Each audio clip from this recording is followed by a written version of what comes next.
Clearly, success is not just about money. If it were, we'd all be stockbrokers and bond traders instead of being small business people with a dream.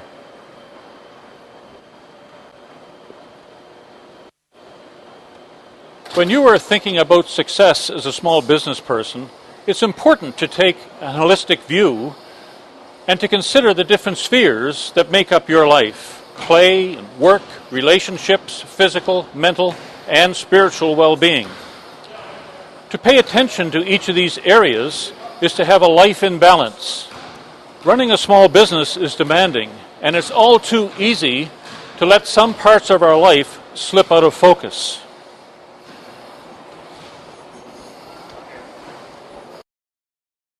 Take a few moments and reflect upon the balance in your life. Are there some areas that you are not paying attention to? What are they? What changes could you make to achieve more balance? Here are some guidelines on strategic success in business and life. Always start with an exit in mind. Are you planning to hand over your business after you grow it? Will you sell it to the highest bidder? If you plan to pass it on to the next generation, how will you do this? Some of the most successful businesses in the world have profit and equity sharing plans. Employees are motivated when they have a vested interest in the enterprise. By starting with an end in mind, you'll have a goal on which to base your decision-making. You'll have something against which to compare your current activities. The 3 F's of dealing with stakeholders: fair, firm, and friendly. Constructive dialogue between you and your stakeholders is essential. You must always be fair, firm, and friendly. You must demonstrate integrity. People want to support a company that has integrity. Customers want to buy from honorable companies that they have confidence in. Fairness, friendliness, and firmness will differentiate you from the competition. Hire smart people. Hire slowly. Fire quickly. When you make a mistake, make a decision and move on. This is true with suppliers, contractors, and staff alike. Let cool heads prevail. Business leaders are often compared to ducks swimming idyllically in a pond. On the surface, they appear to be calm and cool, but below the surface they are paddling furiously. It is the cool and calm leader who carries her company through a business crisis that is sought after and respected. Be cool, be calm. Adopt a can-do attitude, and empower those around you to believe that they too can do. One day, many years ago, when my daughter was young, we went sailing in a small boat. We were pirates sailing to new worlds, until the weather turned bad. We made for home at the best possible speed, amidst whitecaps, spray, and sudden gusts. My daughter kept asking, "Are we okay, Dad?" I would laugh and reassure her, and with each assuring word she would relax again and enjoy the ride. As we neared the dock, she asked again if we were all right, and I replied, "No, dear, we're in trouble." It was a poorly timed attempt at humor. She burst into tears. I held her and assured her that all was well and told her I was just teasing her. The sobbing stopped and a smile returned. The situation had not changed, just the message. In times of fear and uncertainty, your stakeholders will be comforted by a sense of calmness and control. You are the go-to, can-do person, a comfort blanket of reassuring words and gestures who rallies the troops by telling everyone that everything will be fine and the world will unfold as it should. Stick to your business, but be ready for sudden change. A successful business plan is about execution, but it is also about being prepared for the unexpected. No matter how realistic, researched, and well thought out your business plan is, it is just that, a plan. You must have a contingency plan ready for the worst-case scenario. Did anyone in the tourism industry foresee 9/11 and the subsequent aversion to travel? The secret is to know what business you're in and stay true to that. The particulars must remain flexible. That, in fact, is a major advantage of small business. Never give up.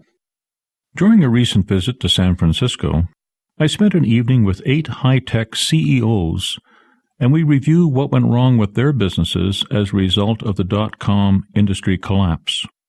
What struck me most was that all of these CEOs were in their mid to late 20s, and here they were talking about losing $500 million in advances from venture capital firms. Without missing a beat, they commenced to discuss their new ventures. These CEOs were using their failures as stepping stones to success and are rebuilding their lives and their dreams. They are not defeated, just redirected. Speaking of never giving up, 2 frogs fell in a barrel of cream. They both kicked and attempted to jump out of the barrel, but could not get up the side.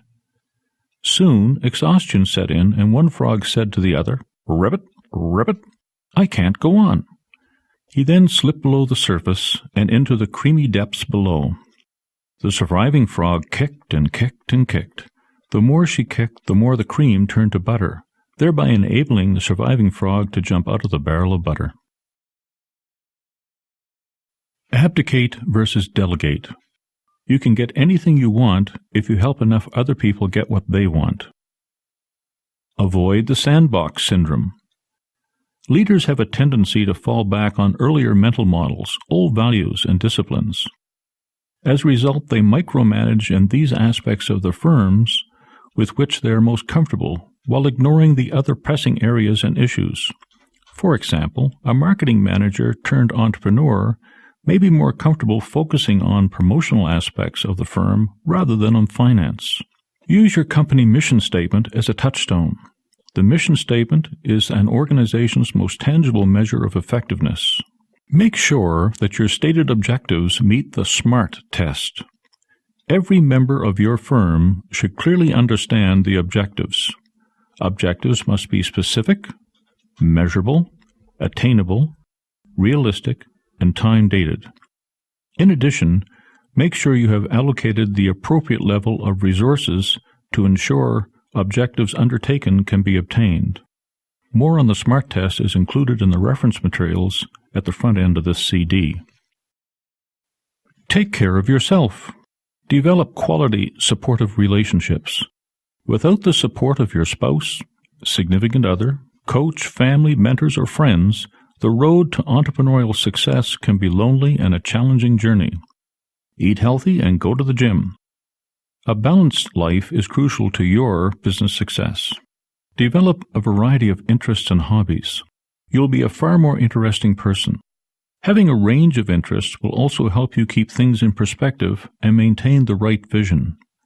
As entrepreneurs, many of you have your entire future invested in your firm. It is important that you maintain a balanced vision of the enterprise by keeping focused on the immediate, planning for the future, and learning from the past. Once again, we have Deborah Pulfer, the owner of Kinder Campus Child Development Center in Edmonton, sharing some thoughts on her business success and hiring practices. When I hire employees, what I encounter quite often is people who really don't feel confident in what they're doing. And what I have to do from the very beginning is to explain the way the structure of Kinder Campus is set up and to allow them to participate in management decisions. We support them in continuing education. We support them by offering financial aid, by just validating what they do on a daily basis. STM.